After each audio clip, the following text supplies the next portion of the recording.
শবে কদরের নামাজ কত রাকাত, নিয়ত কিভাবে করতে হয়, কি কি আমল আছে? শবে কদর বছরের সবচেয়ে শ্রেষ্ঠ রাত। এ রাতের ইবাদত খায়রুম মিন আলফি শাহর, হাজার মাসের ইবাদতের চাইতে উত্তম।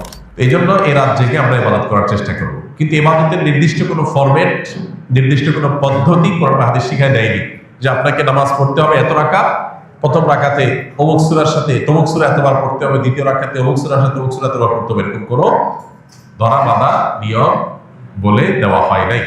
অতএব শবে কদরের নামাজ বলতে আলাদা কোনো ফরম্যাটের নামাজ নাই। আপনি দুই রাকাত করে নামাজ পড়বেন, ধীরে ধীরে সুন্দর করে যে কোনো সূরা দিয়ে পড়তে পারেন, যে কোনো সূরা যে কোনো সংখ্যকবার পড়তে পারেন, নির্দিষ্ট কোনো ফরম্যাট ঠিক করা নেই। শবে কদর উপলক্ষে একটা জিনিস শুধুমাত্র হাদিসে শেখানো আছে, জন্য একটা দোয়া, আল্লাহুম্মা ইন্নাকা আফুউন তুহিব্বুল আফওয়া ফাআফু আন্নি। আল্লাহ আপনি ক্ষমাশীল, ক্ষমাকে পছন্দ করেন, আমাকে ক্ষমা করে দিন। এর বাইরে শবে কদরের নামাজ বলতে আলাদা নিয়মের কোনো নামাজ নাই।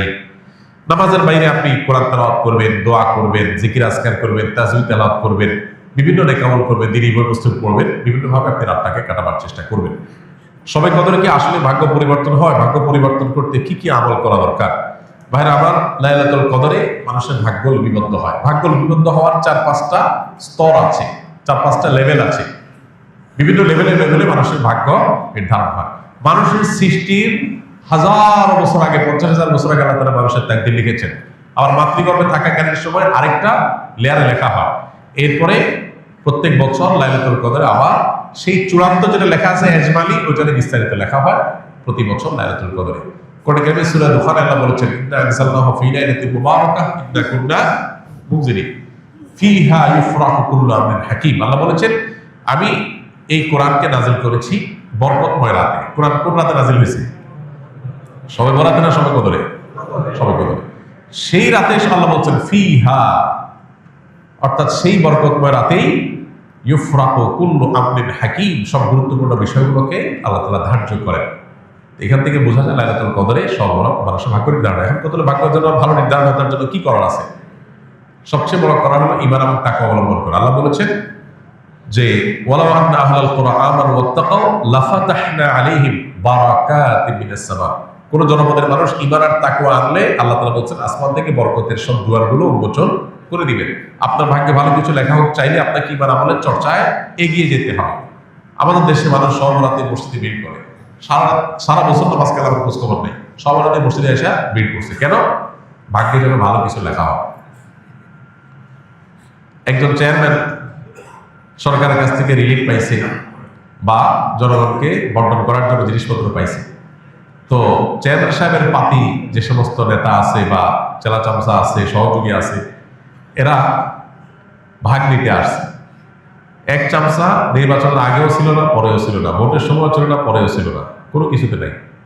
এখন যখন সরকারি চাইনা এসে হাজির হয়ে গেছে, গমা এসে হাজির হয়ে গেছে, সে এসে ভাগ নিতে হাজির হয়ে গেছে। কি বলেন, এ পাবে ভাগে? আর যে সবসময় ছিল, ও যদি এদিন হাজির নাও হইতে পারে, তারপর চেয়ারম্যান সাহেব তার জন্য ঠিকই রেখে দিবে যে তুমি এগুলো বন্টন করো তোমার এলাকায়। একইভাবে আল্লাহ রাব্বুল আলামিনের আনুগত্য যদি আমরা সবসময় করি, ইনশাআল্লাহ আল্লাহ আমাদের নসিবে ভালো কিছু দিবেন। এক রাতের ইবাদত করে সব নিজের পক্ষে নিয়ে নিব, সারা বছর আকাম করবো, এটা সঠিক পদ্ধতি না। দ্বিতীয়ত হলো লা ইয়ারুদ্দু তাকদীর ইল্লা দুআ। দোয়া এমন একটা হাতিয়ার যে আল্লাহ তাআলা তাকদীরের দুইটা পার্ট আছে, একটা গায়রে মুবরাম, একটা মুবরাম, একটা চূড়ান্ত, একটা অচূড়ান্ত। অচূড়ান্ত তো আমাদের দৃষ্টিতে, আল্লাহ দৃষ্টিতে সেটাও চূড়ান্ত। আল্লাহ জানেন যে আমরা সেটাকেও দোয়া করে পরিবর্তন করে নিব। তো দোয়ার মাধ্যমে ওই তাকদীর পর্যন্ত আল্লাহ পরিবর্তন করেন। এই জন্য বিশেষ করে দোয়া করতে হবে। লাইলাতুল কদর হোক অন্য সময়, ইনশাআল্লাহ আল্লাহ তাআলা ভাগ্যে ভালো কিছু দান করবেন। শবে কদরে নাকি সকল গুনাহ মাফ করা হয়। তাহলে বান্দার হক যারা খেয়েছে এবং শিরকের গুনাহ, এগুলো কিভাবে মাফ হবে? আল্লাহ তো বলেছেন হাশরের ময়দানে সবকিছুর হিসাব দিতে হবে।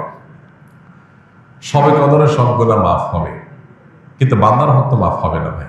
বান্দার হক বান্দার কাছ থেকে আদায় করে মাফ চেয়ে নিতে হবে, মাফ পেয়ে নিতে হবে, তা না হলে মাফ হবে না। আমরা অনেকে মোছে তাও দিয়া বসে আছি যে শবে কদর সব মাফ করে দিবি, তাইলে চুরি দাঁড়ি ডাকাতি 2 নম্বরে যা কিছু করলাম, এক শবে কদর ইবাদত করলেই তো সব মাফ। দেখুন, ইসলামের সাথে অন্য সব ধর্মের এখানে একটা মৌলিক পার্থক্য। খোদ ইয়াহুদিরা, আল্লাহ কোরআনে তাদের সম্পর্কে বলেছেন, ইয়াহুদিরা বলে লান তামাসসানান নারু ইল্লা আইয়ামান মাদুদা। তারা বলে আমাদেরকে আগুনে জাহান্নামে কয়েকদিন থাকা লাগবে। এরপর আমরা জান্নাতে থাকবো। তাহলে আর অপরাধ না করার কারণ নাই তো, তাহলে অপরাধ না করে থাকতে কি দুঃখ, অল্প কাজে থাকা লাগবে, অল্পকাল আমরা জান্নাত অটোমেটিক আমাদের গ্রান্টেড। এই জন্য তাদের অপরাধ থেকে বাঁচার কোনো গরজ নাই। খ্রিস্টানরা মনে করে ঈসা আলাইহিস সালাম তিনি শুলে চড়ে, যদিও তিনি শুলে চড়েন নাই কোরআনের বর্ণনা অনুযায়ী, তিনি আত্মাহুতি দিয়ে আত্মত্যাগ করে আমাদের সমস্ত পাপের দায় তিনি নিয়ে নিছেন। এটা কারা মনে করে? খ্রিস্টানরা। যেহেতু আমাদের সমস্ত পাপের দায় উনি নিয়ে নিছেন, অথবা আল্লাহ আমরা আর কিছু করবে না, আমাদের পক্ষ থেকে আমাদের নবী নিয়ে নিছে সব। এই জন্য তাদেরও কোনো পাপ না করার ব্যাপারে কোনো গরজ।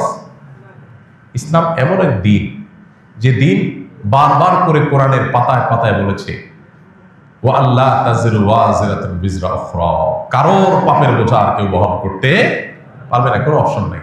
তুমি পাপ করছো, তোমাকে পেতে হবে। এই জন্য একজন ইমানদার পাপ করলে সেটার প্রায়শ্চিত্ত করতে হবে। আপনি পাপ করবেন, অন্যের হক নষ্ট করবেন, আর সমাগদরে আপনারা মাফ করে দিবে। জি না, সমাগদরে আপনার ছোটখাটো গুনাহগুলো মাফ করে দিবে, কিন্তু আল্লাহর কাছ থেকে বান্দার হক নিয়ে মাফ পাইতে হলে তারটা তাকে ফেরত দিতে হবে, তার কাছে মাফ চেয়ে দিতে হবে, তারপর আল্লাহ তাআলা মাফ করবেন। অতএব এ বিষয়ে যেন আমাদের ঘাটতি না থাকে।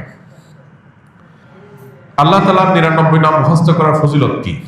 আল্লাহ রাব্বুল আলামিনের 99 নাম এ সম্পর্কে হাদিসে আসছে, নবী সাল্লাল্লাহু আলাইহি ওয়াসাল্লাম বলেছেন ইন্না লিল্লাহি 99 ইসমা, যে ব্যক্তি আল্লাহ তাআলার 99টি নাম আছে, যে ব্যক্তি এগুলোকে হেফাজত করবে, সংরক্ষণ করবে, মুখস্থ করবে, এই ব্যক্তি জান্নাতে প্রবেশ করবে।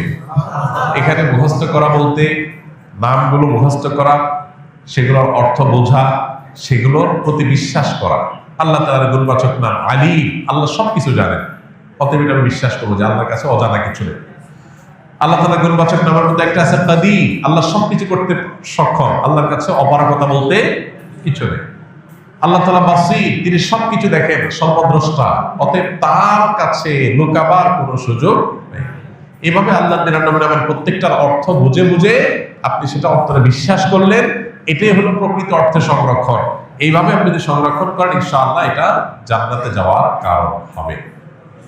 আমাদের দেশে অনেকে আল্লাহর 99 নাম, এটা অমুক নাম এতবার জপলে এই কাজ লাভ হয়, অমুক নামটা এতবার বললে বা জিকির করলে এই মনের মাকসাদটা, উদ্দেশ্যটা হাসিল হয়, এই জাতীয় নানা রকমের কথা আমাদের সমাজে প্রচলিত আছে। এগুলো তাজরিবা দ্বারায়, অভিজ্ঞতা দ্বারায় কোনো আলেম, কোনো দিনদার মানুষ এর উপকারিতা পেতে পারে, কিন্তু কোরআন হাদিসে কোথাও আল্লাহর কোন গুণবাচক নাম নির্দিষ্ট সংখ্যক বা জপার কোনো নির্দেশ আমাদেরকে দেওয়া হয়নি। তাহলে কিসের নির্দেশ দেওয়া হয়েছে?